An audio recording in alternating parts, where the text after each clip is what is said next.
Hi, I'm Dr. Andrew Blecher, and I specialize in sports medicine at the Southern California Orthopedic Institute, and I'm here today with retired NFL Pro Bowler Robert Griffith from the Minnesota Vikings to talk about football, concussions, and the risk of long-term brain injuries.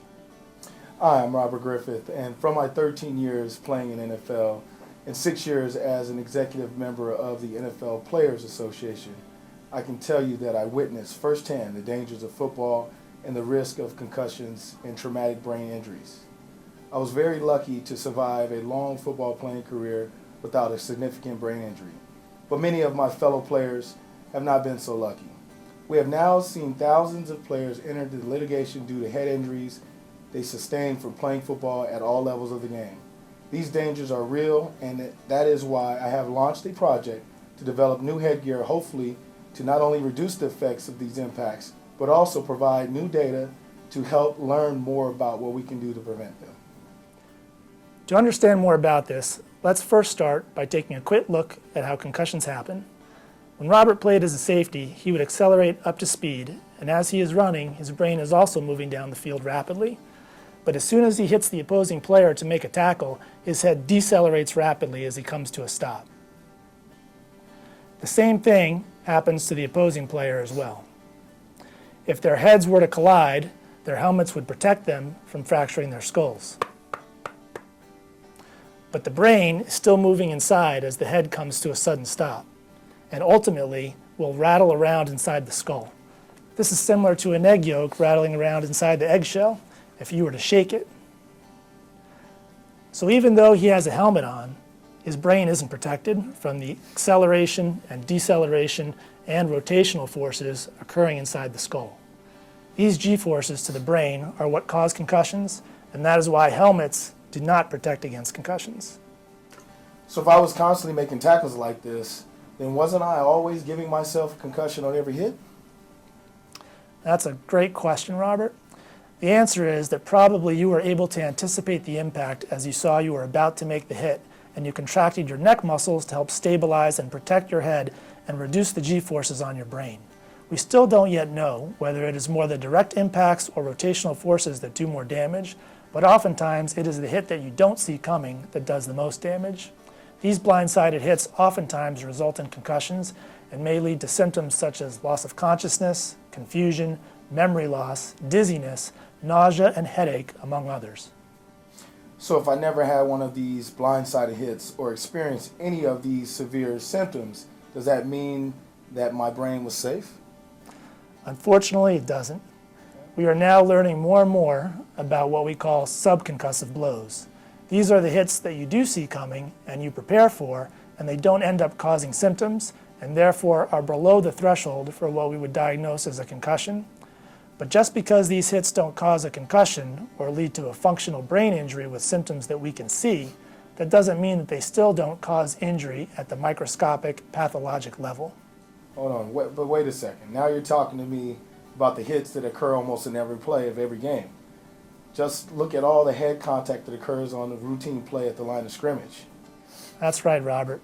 Each of these hits produces G-forces on the brain that may not be enough to cause a concussion, but still might be doing damage pathologically. Let's take a look at this graph, which gives us an idea of the forces on the brain that may occur over a football season. We easily recognize the spike in G-forces that occurs if there is a big hit, especially one big enough to cause a concussion. The area under this graph would be the total volume of head trauma over the course of the season. But now let's look at a graph which includes all of the less forceful subconcussive blows that occur, as you say, on almost every play of every game. Although there are no large spikes from concussions, you can see that the overall volume of head trauma is greater. Put the two graphs together and you get the real picture of what occurs over a football season. It is this total volume of head trauma that is most likely responsible for leading to CTE, or chronic traumatic encephalopathy. And that's why we see CTE or other cognitive changes even in younger people without a history of having many concussions. This is definitely what scares me the most. So what can we do to prevent it? Well, the only absolute way to prevent it would be not to play a collision sport like football in the first place. But assuming that that isn't an option for you, there are several things you can do to help try and properly manage and minimize the effects of these brain injuries. My first recommendation would be to get a baseline test, whether you do computerized neuropsych testing, such as we do here at SCOE, or even something simple such as SCAT testing, balance testing, or the King-Devick test, it is important to get a baseline of your brain functioning to use as a basis of comparison to be tested again if you need to be evaluated for a concussion or brain injury. My second recommendation would be to work on a neck strengthening program and make sure you work on your tackling technique. The more you can keep your head out of contact or even reduce the impact with neck strengthening and positioning, the better off you will be. Thirdly, try to keep the overall contact to a minimum by limiting the amount of hitting that goes on in practice. Teams at all levels are moving towards less hitting drills and less full contact practices. The less exposure there is to collisions, the more you are reducing that total volume of head trauma. Some are even suggesting hit counts, similar to pitch counts used to protect pitchers' arms in baseball. My final recommendation is that when a concussion does occur, we need to make absolutely sure that we are managing it properly. That's why I believe that there should be a certified athletic trainer or other medical personnel trained in concussions available at every single practice and every single game at all levels of play, not just college and the pros, but high school down to Pee Wee football. If we are going to put kids at risk of brain injury playing a sport, then it is vitally important that we have professionals on hand to evaluate them so that if and when head injuries do occur, they are managed correctly to protect against doing further damage. What about the equipment?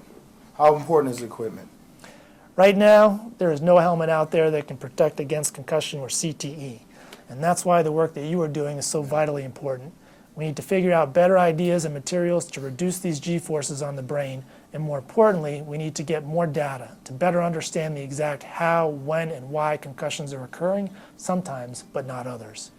Please keep up the great work, Robert, and thank you so much for joining me here today to discuss this very important topic.